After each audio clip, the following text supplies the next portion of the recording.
Mental illness has become the norm instead of the exception in today's society, yet we believe we are the smartest humans to have ever lived. That being the case, how can we be in the most privileged, opportunistic and intellectually advanced times, but more people than ever are suffering from mental health issues, which can actually be controlled and limited? It's quite ironic. So, why has mental illness become the norm in today's Western society?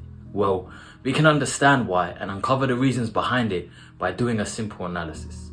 We don't need statistics or countless studies. All we have to do is look at what we live like and compare that to societies where mental health issues like anxiety and depression aren't so prevalent. On top of that, having been someone who has traveled extensively and also been around people from all walks of life since a child, I have noticed a lot about human behavior and what makes humans tick. That being the case, I'm a firm believer that the number one reason behind the current mental health crisis is down to lifestyle. What makes up lifestyle? Two things do this: environment and what we consume. And what we consume is further broken down into physical and mental. I previously made a video speaking on how our environment and what we consume shapes our perception, which in turn creates what our reality is. And I explained how perception is in fact reality. That being the case, the truth is we have the ability to create our own reality to a large extent. Which means a lot of you, as I have been guilty of myself, are the manufacturers of our own mental illnesses. That being the case, you don't need to worry, because by the end of this video, you'll be totally aware of what is impacting your mental health, and I hope to show you how you will be able to actively do something about it, just like I have been able to. Now, just before we continue, I don't like referring to anxiety and depression as illness, because I've seen what extreme mental illness looks like, and it isn't just a feeling, emotion, or state of circumstances, which depression and anxiety are highly dictated by and can be identified as. And if you're someone who chooses to identify the modern mental health crisis where people in overwhelming numbers are suffering from anxiety and depression as an illness instead of the result of life circumstances dictated by our lifestyle, then you're already setting yourself up for failure. Remember, I said we are ultimately responsible for the state of our mental health. That is why I want you to look at it from a point of accountability from this moment on as we continue. It's for your own good. Because as you will see, there are going to be a number of factors to blame and that are responsible for the mental decline of society currently. But simply identifying the issues and not looking at what we can change ourselves is futile. Because we can change. We have the power to become mentally strong and to genuinely be able to say, my mental health is great. Or at least it is for the majority of the time. Because it's never going to be all sunshine and rainbows. But the important thing is what is the majority.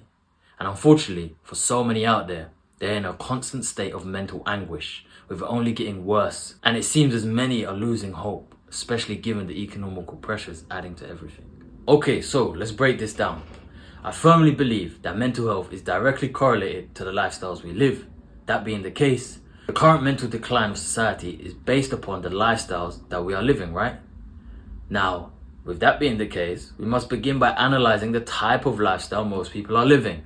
Let's start with the majority. Most of society are working class and those just above, being middle class. They work a job that is unfulfilling, they are addicted to social media in a negative way, as they only consume and compare. Their diets are filled with processed foods and takeaways. Many are lonelier than ever, despite having a device that connects you to the entire world 24/7. Another irony. Constantly looking to vices for temporary pleasure and distraction. This is the one I suffered with most. Even at times when life is going good, this is the one that can severely trap you and actually mess up your entire mental health. But we'll save that for another video. Now, if you add money worries, a distrust of authority, aka the government, and an essential unease and dull outlook on the future of society on top of all of this, you have a recipe for disaster. And that's what we have right now, an absolute disaster. Now, this current crisis isn't exclusive to those more economically deprived. It's clearly affecting those with money, just as much as it's affecting those without or limited funds. Now, money plays a huge factor because it helps to relieve pressure and potentially live in a way that elevates your mental health. But as I said, and noticed from traveling to different continents in the world, much of which have been deprived, they are not suffering from this current mental health crisis that we are. and they have far less money than the average person here in the UK, for example. Which means simply getting rich will not solve all your problems as many people like to believe. Yes, it will solve many of your immediate issues, and it can act as a temporary band-aid essentially. But if you do not fix what's within, it's only a matter of time. All you have to do is look at the rates of depression and suicide amongst the middle class and upper class of society, let alone the rich and famous, to confirm that this is true. Again, this emphasizes overall mental health is more to do with the way we are living than anything else. So it makes you wonder, how have we gotten to this state? Let's rewind it back to the 90s quickly. The current state of affairs would literally be unimaginable. Conflict, hate and division were seeming to be a thing of the past. Economic prosperity was on the rise, society was advancing at a rapid rate, and everybody was in favor for all the new technology coming out. The future was bright. The world was filled with hopes and dreams. All the while, God was the centerpiece and morals and principles were the fundamentals of most communities. It wasn't perfect, the world never will be, but never in a million years would you have pictured the world going to be as downhill as it is today. We live in times where people are more depressed, anxious, drained and demotivated than ever before. But how and why? Is it only going to get worse? For most of you, yes. As you get older, it will get worse and worse. As your dreams and hopes drain further and further away, as society becomes sicker, more selfish, more morally corrupt and tired, so will you. But the good news is, you have a choice. You have 100% control whether you end up like this or not. Why? Because there's only one thing you can control in our lives, and that is our actions. And our actions shape and make up our lifestyles. And as I said, our lifestyles directly impact our mental health. One of the biggest reasons I believe so many people in my generation, the one above, so those that are in their 30s, and even some of the younger ones coming up, is that we all were sold a dream. A dream we were all going to be Hollywood stars. A dream we were all going to be the main character and have fans cheering for us and impacting the world and living it lavish at a young age like musicians, actors and athletes. But reality is, those make up a very minuscule minority of society, which has left so many deflated. Imagine, you grew up imagining you were going to be a footballer and have all the money in the world and all the women you want would desire you and you'd be strong and powerful, and now boom! You just graduated university with a generic business degree in poor physical shape and you're working in some soul-sucking job punching numbers. Your only moments of fun and excitement coming from beers after work or that lad's holiday coming up in 6 months. And you wonder now why people are in such a depressed, defeated, deflated, horrendous state. And the reason I use a man as an example, because if you check the suicide rates, they're the highest amongst men. So men are suffering the most. And why is that? Because men generally have more pressure in life. Like, that's the honest truth. I grew up around a lot of women, and the only time I would say I've seen women at that same amount of pressure is if it's a single mum.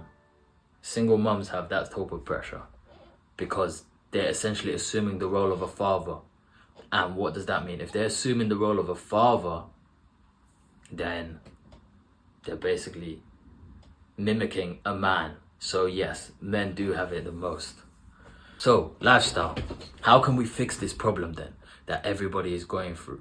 Well, we need to watch what we consume and we need to dictate our environments we're around. Now, what we consume comes down to the following. It comes down to physical and mental. Let's start with the mental. Mental is everything essentially. Mental is what we look at, what we listen to.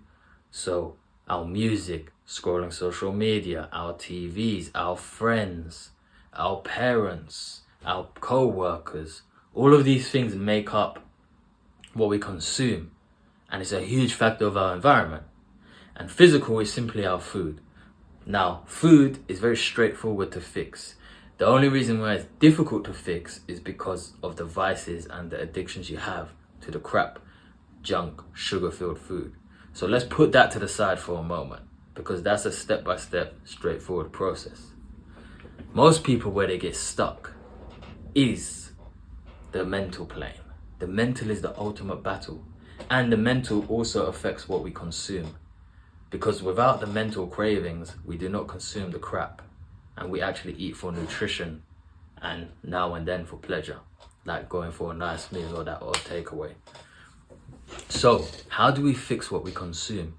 Firstly, you need to be mindful of what you're consuming. Once you go into awareness, that is when you take control of life, because you know what's going on. But most people are not in a state of awareness. Life is happening to them. Life is attacking them. They're being pushed in this direction, pushed in that direction, influenced left, right, and center, and just blindly following. Thinking that their purpose is to work and have a family. That's basic survival. How can survival be purpose? People get survival mixed up with purpose. How can it be? God just put you here on earth to survive. No. Everybody has a purpose. Everybody has something that they can do. Even the person who loves animals and all they're doing is looking after, I don't know, tortoises or rabbits. He plays a purpose. And that person who genuinely wants to do that, because there will be someone out there in the world, if they go and pursue that, they will fulfill their purpose. If you want to find your purpose, you need to discover who you are. You need to know what you're willing to suffer for. What you're willing to suffer for is your purpose. That's why your purpose is not to be a footballer or a famous musician or this glamorous lifestyle. No. Because you might not be willing to suffer to achieve that. Do you know how much suffering it takes to become a footballer? All that training, all that sacrifice as a child for most people. Yeah? Do you know what that takes? Yes, the reward is great because the sacrifice is so high. I don't know if anybody's ever grown up around someone who has become a professional footballer, but they make a bloody lot of sacrifices. I don't even want to go into it right now because there's no need. Just take my word on it, okay? Now, let's get back to the point. Why is the mental health crisis so bad? It's so bad because of the mental anguish. Now, let's get back to it. So what we consume, right? You need to be aware. If you're just scrolling social media every day and letting things pop up on your feed, you're allowing that to dictate your emotional stability and mood. Cut the shit off. Turn it off. Or design your timeline and algorithm in a way where you consume what's uplifting and beneficial to you. Most people are depressed because they're there comparing themselves to other people. Stop looking at that stuff. Start consuming educational content, uplifting content, motivating content. Stuff that is going to teach you things or provide value or put you in a better mood. Why are you watching all this degenerate nonsense and just looking at crap that makes you feel bad? Or better yet, just detox from the damn thing. You don't need it. I went 4 years with no social media. You do not need it. Life becomes a lot more stable and peaceful, especially when you're not on it. And guess what? You miss nothing. Nothing. You do not miss a single thing. Because why? Life happens in the real world. As influential as the internet is, yes, but life happens in the real world. So live in the world. Stop being consumed. And then, okay, so say you eliminate those, right? You got those on track. Your environment now is massively impacting you. So the people you're around and the places you go.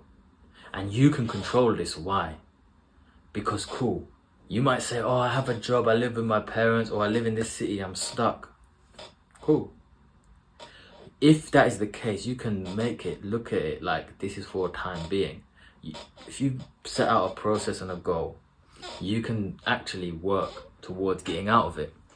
So then there's purpose to you being in the environment. So now you're in the environment, it's not depressing no more. It's not soul sucking as much. Because you know you're on the way out.